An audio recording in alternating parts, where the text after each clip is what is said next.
தமிழ் பேசும் உறவுகள் அனைவருக்கும் என்னுடைய வணக்கங்கள். வெல்கம் டு அகவை தமிழ் தொழில் பழகு. ஓகே ஃப்ரெண்ட்ஸ், இன்னைக்கு வந்து எல்லாத்துக்குமே ஒரு தேங்க்ஸ் சொல்லலாம் அப்படின்னு சொல்லி இந்த வீடியோ அப்லோட் பண்றேன். ஸோ இன்னைக்கு வந்து பாத்தீங்கன்னா நம்ம 100K சப்ஸ்கிரைபர், அதாவது 1,00,000 சப்ஸ்கிரைபர்ஸை வந்து நம்ம கிராஸ் பண்ணிட்டோம். யூடியூப் அந்த 100K கிளப்ல வந்து நம்மளும் ஜாயின் பண்ணிட்டோம். இது வந்து பாக்குறவங்களுக்கு, வெளியில இருந்து பாக்குறதுங்களுக்கு வந்து ஒரு சாதாரண விஷயமா தெரியலாம். ஆனா யூடியூப் சேனல் பண்ணிட்டு இருக்கிறவங்க, இந்த யூடியூப்ல வந்து சேனல் வச்சிருக்கிறவங்களுக்கு கேட்டீங்கன்னா இது வந்து ஒரு மிகப்பெரிய அச்சீவ்மெண்ட். இது வந்து கிட்டத்தட்ட வந்து ஒரு 4 மாசத்துல இந்த அச்சீவ்மெண்ட் நம்ம பண்ணியிருக்கோம். 300 மணி நேரத்திற்கும் அதிகமான வீடியோக்கள் வந்து ஒரு நிமிஷத்துல வந்து யூடியூப்ல அப்லோட் ஆகுது. அப்படிங்கிறப்ப நம்ம போடுற வீடியோஸ் வந்து எங்க போகுது, எந்த கார்னர்ல போய் உட்காருது அப்படிங்கிறது யாருக்குமே தெரியாது. அது எத்தனை பேர் பார்ப்பாங்க, அது எத்தனை பேர் வந்து சப்ஸ்கிரைப் பண்ணுவாங்க அப்படிங்கிறது யாராலையுமே வந்து ப்ரிடிக்ட் பண்ண முடியாது.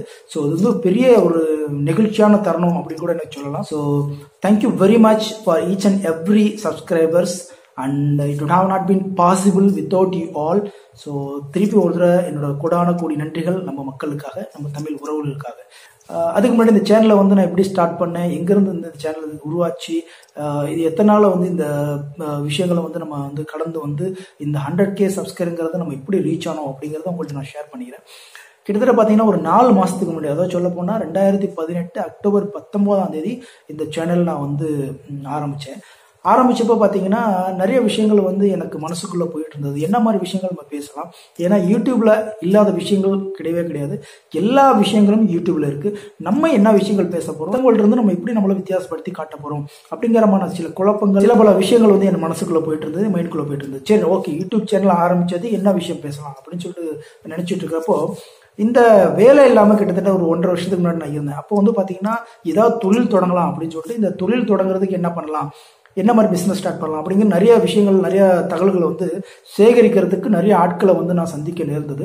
அப்போ நிறைய விஷயங்கள் எனக்கு வந்து புரிய ஆரம்பிச்சுது. இப்படி இந்த பிஸ்னஸ் பண்ணலாம், இதை பண்ணலாம், இந்த ப்ராஃபிட், இந்த பிஸ்னஸ்க்கு இவ்வளோ முதலீடு தேவை அப்படிங்கிற நிறைய விஷயங்கள் எனக்கு புரிய ஆரம்பிச்சது.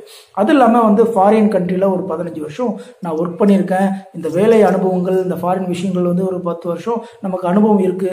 சரி, இந்த மாதிரி விஷயங்கள் நம்ம வந்து மக்களுக்கு, நமக்கு தெரிஞ்ச விஷயங்களை முதல்ல மக்களுக்கு வந்து தெளிவுபடுத்தலாம், ஒரு விழிப்புணர்ச்சியை கொண்டு வரலாம் அப்படிங்கிற ஒரு மைண்ட் செட்டில் அந்த ஒரு விஷயங்களை வந்து கையில் வச்சுக்கிட்டு நான் ஆரம்பித்தேன் அந்த சேனலில். நல்ல விஷயங்களை பதிவு பண்ணணும் அப்படிங்கிற நோக்கி நான் பயணப்படுறப்போ நிறைய அவமானங்கள், நிறைய வந்து ஏளதான பேச்சுக்கள், இதெல்லாம் வந்து நான் அனுபவித்தேன். அது கேட்டிங்கன்னா, காலையில் நான் வண்டி எடுத்துகிட்டு கிளம்புறேன் அப்படி பார்த்தீங்கன்னா, ஒரு விவசாயிகளை வந்து பேட்டி எடுக்கிறதுக்கு கிளம்புறேன் அப்படி பார்த்தீங்கன்னா, கிட்டத்தட்ட வந்து என்னோட ஊருக்கு பக்கத்தில் ஒரு 25 கிலோமீட்டர் வந்து நான் பயணம் பண்ணுவேன்.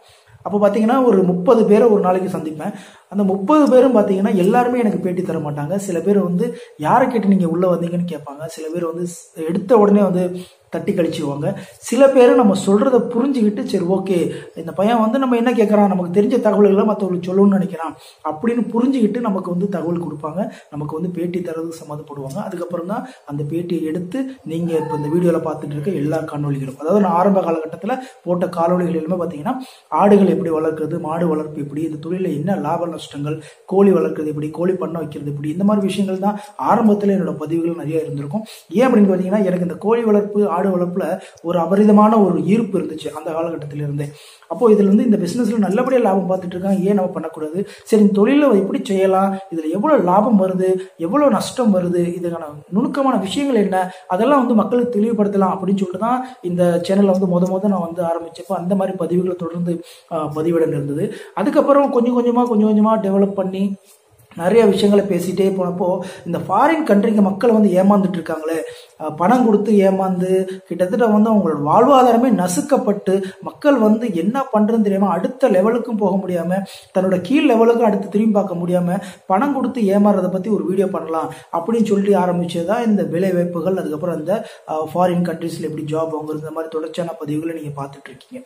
ஸோ முத நான் சேனல் ஆரம்பிச்சப்போ எனக்கு கிடைச்ச வியூஸ் பார்த்தீங்கன்னா, ஒரு மாசத்துல எனக்கு கிடைச்ச வியூஸ் வெறும் வந்து கிட்டத்தட்ட வந்து ஒரு 200 பேர் 300 பேர் தான் என்னோட வீடியோஸ் பார்த்துருந்தாங்க.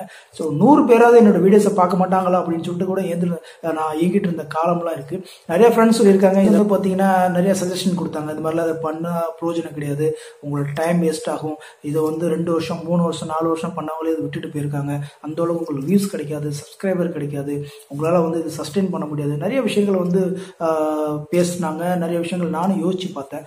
சரி, ஒரு முயற்சியில் சரி பண்ணலாம், நம்ம தமிழ் உறவுகளுக்கு நம்ம சொல்ல போற விஷயங்கள் உங்களுக்கு கண்டிப்பா பிடிச்சிருந்தது அப்படின்னா நம்ம கண்டிப்பா ஆதரவு கிடைக்கும், நம்ம சேனல்ல வந்து க்ரோ ஆகும், சக்சஸ் ஆகும் அப்படிங்கிற ஒரு சின்ன நம்பிக்கையில நான் ஆரம்பிச்சேன். பை காட் கிரேஸ் பாத்தீங்கன்னா எனக்கு 2 மாசத்துல யூடியூப் அப்லோட் கொடுத்தாங்க. அதாவது இது வந்து மிகப்பெரிய விஷயம்.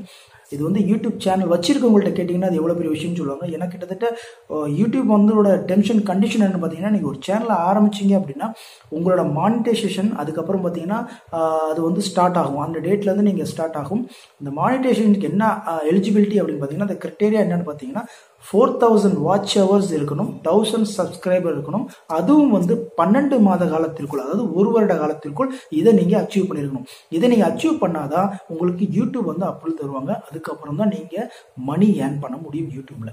ஸோ இதை வந்து இந்த கிரைட்டேரியா, இந்த எலிஜிபிலிட்டியை நீங்க கிராஸ் பண்ணா மட்டும்தான் நமக்கு அப்ரூவல் கிடைக்கும். அதுக்கப்புறம் தான் மற்ற வேலைகள் நம்ம வந்து யோசிக்க முடியும். அப்படிங்கிறப்ப சில சேனல்கள், நிறைய சேனல்கள் நான் கண்கூட பார்த்துருக்கேன். நான் ஆரம்பிச்ச காலகட்டத்தில் சேனல் எத்தனை சப்ஸ்கிரைபர் இருந்தாங்களோ அதே தான் இன்ன வரைக்கும் இருக்கு. அவங்களுக்கு இன்னும் அப்ரூவல் கூட கிடைக்கல. ஈவன் அவங்க 1000 சப்ஸ்கிரைபர் வந்து கிராஸ் பண்ணா கூட அந்த 4000 வாட்ச் ஹவர்ஸ் 2,40,000 மினிட்ஸுங்கிறத அவங்களால இன்னும் ரீச் பண்ண முடியல. காரணம் என்னன்னு பார்த்தீங்கன்னா, நிறைய சேனல்ஸ்க்கு யூடியூப் வந்து அப்ரூவல் தர மாட்டாங்க. அந்த யூடியூப் கம்யூனிட்டி கைட்லைன்ஸை நம்ம ஃபாலோ பண்ணணும். இது தொடர்பான விஷயங்கள் வந்து நிறைய இருக்கு. யூடியூப் பத்தி பேசணும் அப்படின்னா யூடியூப்ல எப்படி பணம் சம்பாதிக்கலாம், எப்படி போகலாம் அப்படின்னு நிறைய நீங்களும் காணொலிகள் பார்த்துருப்பீங்க. ஆனா உண்மையை யாருமே சொல்ல மாட்டாங்க. நம்ம இனி வரப்போற பதிவுகளில் இதுவும் வந்து பிளஸ் நம்ம வந்து நம்மளோட காணொலிகளில் ஆட் பண்ண போறோம். யூடியூப்ல எப்படி சேனல் ஆரம்பிக்கிறது, எப்படி பணம் சம்பாதிக்கலாம், அதுக்கான என்ன மாதிரி விஷயங்கள் நம்ம கடைபிடிக்கணும், யூடியூப் கம்யூனிட்டி கைட்லைன்ஸ்னா என்ன, யூடியூப் எப்படி மானிட்டேஷன் ஸ்டார்ட் ஆகுது, நம்ம அதுக்கு என்ன மாதிரி விஷயங்கள் பண்ணணும், நம்ம எப்படி சேனல் ஸ்டார்ட் பண்ணி என்ன மாதிரி விஷயங்களை கொண்டு போகணும், எப்படி நம்ம சேனல் க்ரோ ஆகணும் அப்படிங்கிற விஷயங்கள் நம்ம தொடர்ந்து ஒவ்வொரு பதிவுல நம்ம வரப்போற பதிவுகளில் நம்ம பேசலாம். இன்னைக்கு இந்த ஒரு நன்றி சொல்றதுக்காக தான் இந்த பதிவு, வேற எந்த விஷயமும் கிடையாது. ரொம்ப ரொம்ப தேங்க்ஸ் எனக்கு சப்போர்ட் பண்ண எல்லாத்துக்கும்.